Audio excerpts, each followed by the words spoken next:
ગુજરાતભરના તાજા અને સચોટ સમાચાર મેળવવા માટે અમારી રાષ્ટ્રીય સમાચાર ચેનલને સબસ્ક્રાઇબ કરો અને બેલ આઇકન પર ક્લિક કરો।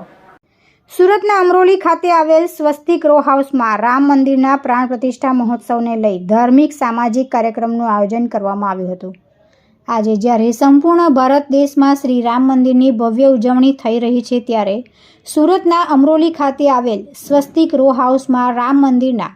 પ્રાણ પ્રતિષ્ઠા મહોત્સવને લઈ ધાર્મિક સામાજિક કાર્યક્રમનું આયોજન કરવામાં આવ્યું હતું, જેમાં સ્વસ્તિક રો હાઉસ ખાતે રામ જન્મભૂમિના પ્રાણ પ્રતિષ્ઠા મહોત્સવને લઈ ઉદ્ઘાટન પ્રસંગે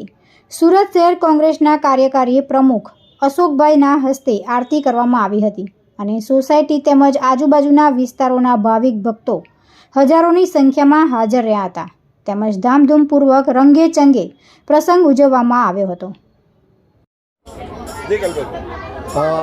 છેલ્લા 500 વર્ષથી રામ મંદિર બને એવી સમગ્ર હિન્દુ સમાજની એક લાગણી હતી અને ભૂતપૂર્વ વડાપ્રધાન શ્રી રાજીવ ગાંધીએ જ્યારે રામ મંદિરનો તાળો ખોલ્યો,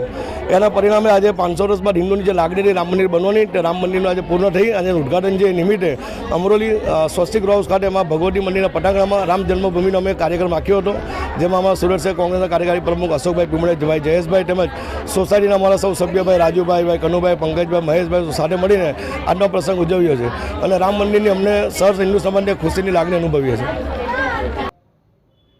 તુલસી શર્મા સાથે રાષ્ટ્રીય સમાચાર સુરત।